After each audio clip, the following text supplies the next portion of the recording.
Hello students, myself Amrita Dhar, Assistant Professor of Electrical Engineering Department of Greater Kolkata College of Engineering and Management JIS Group. Now I will teach you switchgear and protection.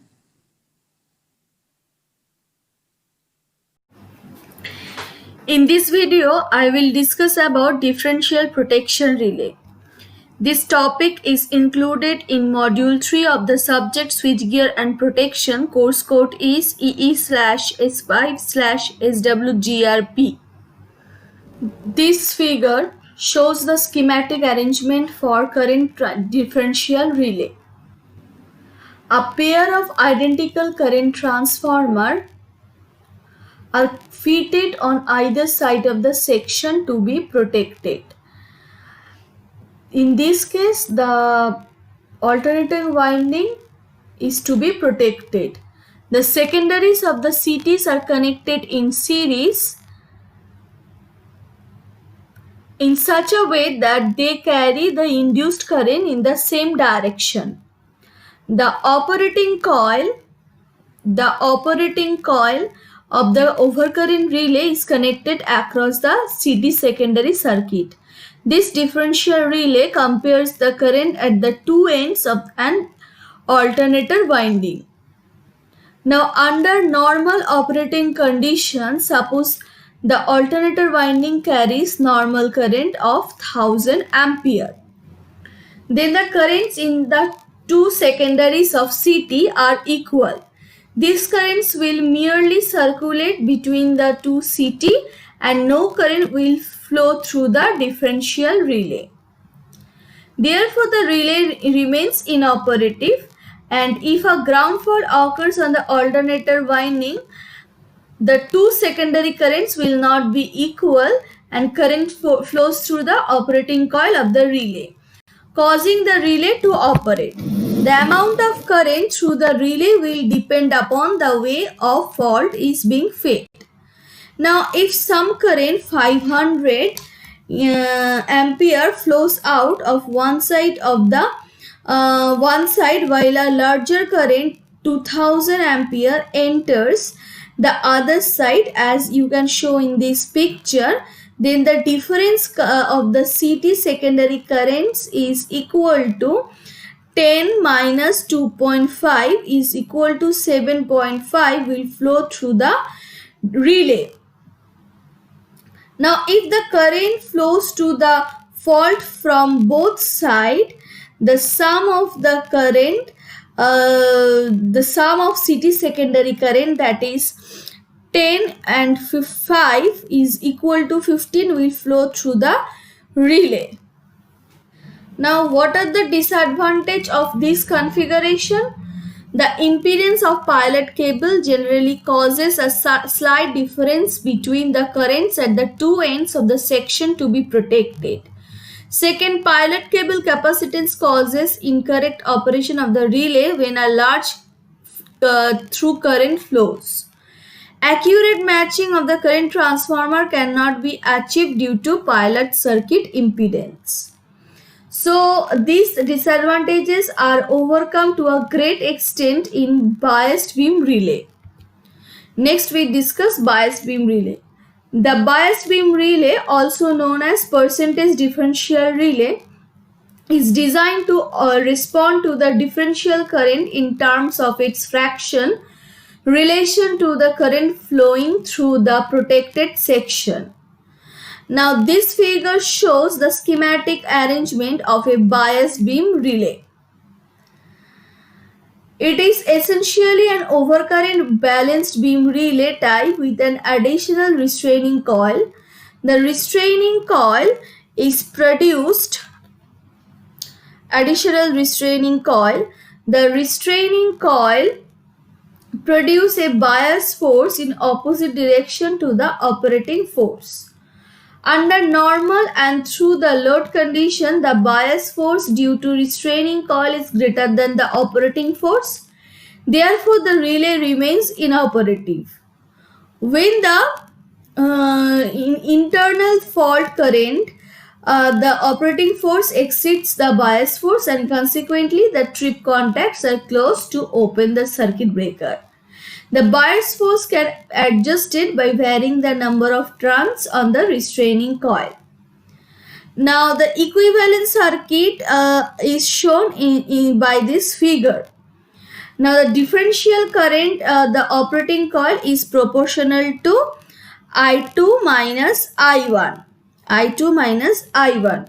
And the equivalent current in the restraining coil is equals to I1 plus I2 by 2. Since the operating coil is connected at the midpoint of the restraining coil. Now it is clear that greater the current flowing through the restraining coil, the higher the value of the current required in the operating winding to trip the relay. Thus, under a heavy load, a greater differential current through the relay operating coil is required for operation than under light load condition. This relay is called percentage relay because the operating current required to trip can be expressed as a percentage of load current. Next is the voltage balance differential relay. Now this figure shows the schematic representation of voltage balance differential relay. Now in this scheme of protection, two similar current transformer are connected in either side of the element to be protected. Now by means of pilot wires. The secondaries of the current transformer are connected in series with a relay in such a way that under normal condition their induced EMF are in opposition. So under healthy operating condition, the current I1 equals to I2 both flow in both primary windings. Now therefore the secondary voltage of two transformers are balanced against each other and no current will flow through the relay operating coil. When a fault occurs in the protected zone, the current in the two primaries will differ from one another and I1 is not equals to I2 and their secondary voltage will no longer be in balance. This voltage difference, that means difference between E1 and E2, will cause a current to flow through the operating coil of the relay which closes the trip circuit. Now what are the disadvantages? A multi-gap transformer construction is required to achieve the accurate balance between current transformer pairs. Second, the system is suitable for protection of cables of relatively short length due to the capacitance of pilot wires. Now these advantages has been overcome in Translay balanced voltage system.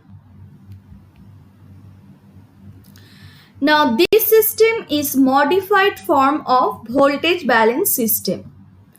Although the principle of balanced voltages is retained, it differs from voltage balance system in that the balance or opposition in between voltages induced in the secondary coils wound the relay magnet and not between the secondary voltages of line current transformer.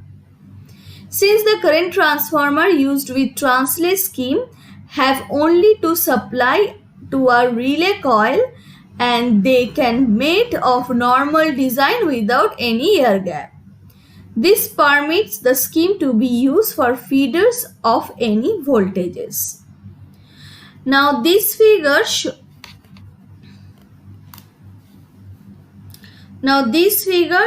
the schematic representation of Translay system. Now it consists of two identical double winding induction type relay fitted at either side of the feeder. This is the feeder and two identical induction type relay are fitted. Now the primary circuit, that is 11 and 11A of these relays, are supplied through a pair of current transformer. The secondary windings 12, 13, 12A and 13A of the two relays are connected in series by pilot wires in such a way that voltages induced in the former opposes the other. The compensating winding 18 and 18A neutralize the effect of pilot wire capacitance currents and of inherent lack of balance between the two current transformer. Now, what is the operating principle? Under healthy condition, the current at two ends of the protected feeder is same and primary windings 11, 11A of the relay carry the same current. The windings 11 and 11A induce EMF equal EMFs in the secondary windings 12, 12A and 13, 13A. As these windings are so connected that their induced voltage are in opposition, no current will flow through the pilot or operating coils, and hence no torque will be exerted on the disc of either relay. In the event of fault on the protected feeder, the current leaving the feeder will differ from the current entering the feeder, and consequently the unequal voltage will induced in the secondary windings of the relay coils of the relays, and current will circulate between two windings, causing the torque to be exerted on the disc of two relay.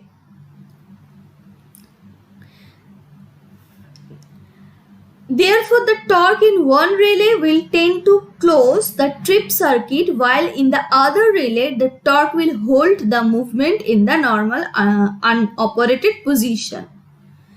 Now, it noted that resulting operating torque depends upon the position and nature of the fault in the protected zone, and at least one element of either relay will operate under any fault condition. Now, it is worthwhile here to mention the role of closed copper rings 18 and 18A in neutralizing the effect of pilot capacitive current. Now, capacitive current lead the voltage impressed across the pilot by 90 degree. And when they flow in the operating winding 13 and 13A, they produce fluxes that also lead the pilot voltage by 90 degree. Since pilot voltage is that induced in the secondary winding 12 and 12A, it lags by a substantial angle behind the flux in the field magnet air gap A and B. The closed copper ring 18 and 18A are so adjusted that this angle is approximately 90 degree. In this way, fluxes acting on the disc are in phase and hence no torque is exerted on the relay disc. Next is the types of protection. Now, when the fault occurs on any part of the electrical power system, it must be cleared quickly in order to avoid damage and or interference with the rest of the system. It is usual practice to divide the protection scheme into two classes: primary protection and backup protection. Now, first, primary protection. It is the protection scheme which is designed to protect components, parts of the power system. Now, each line, in this figure, each line has an overcurrent relay that protects the line.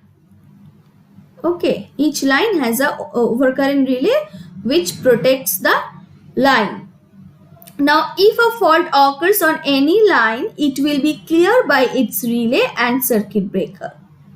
This forms the primary or main protection and serves as the first line of defense. The service record of primary relaying is very high, with well over 90% of all operations being correct.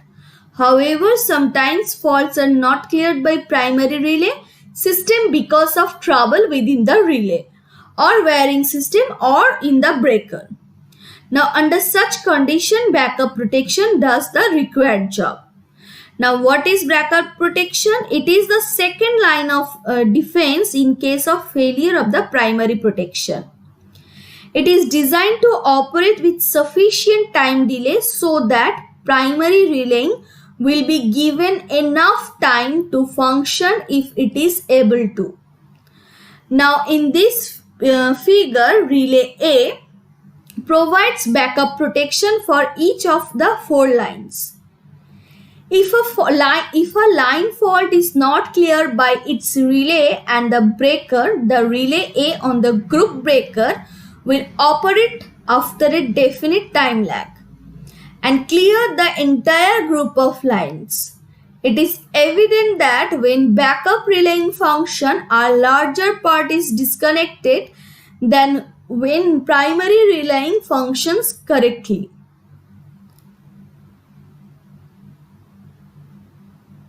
Therefore, greater emphasis should be placed on the better maintenance of the primary relaying. Next, we solve a numerical problem. A star connected 3-phase 10 MVA 6.6 kV alternator is protected by circuit. The star point being earth via resistance R. Estimate the value of earthing resistor if 85% of the stator winding is protected against the earth fall. Assume an earth fall setting of 20%. Neglect the impedance of alternator winding. Now, since 85% of the winding is to be protected, 15% would be unprotected. Let R ohms be the earthing resistance required to leave 15% of the winding. Now, full load current is equal to power by root 3 into voltage. Here power is in MVA, so we convert it into VA.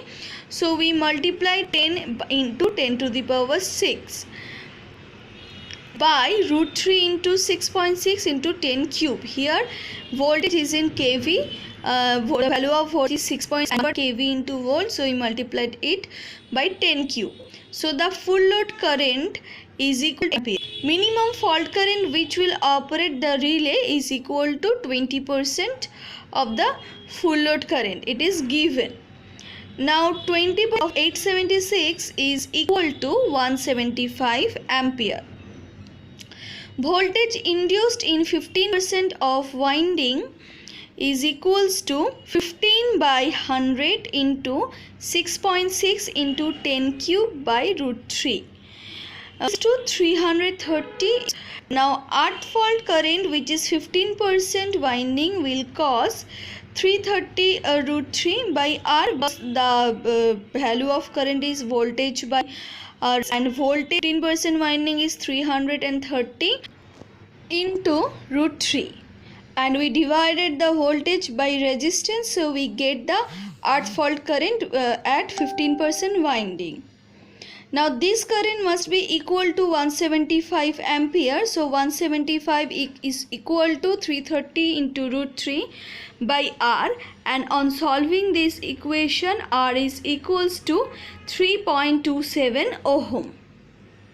Depending on the application, differential relay may be instantaneous or short time with fixed or variable restraint, and include other features that have been developed to optimize relay applications.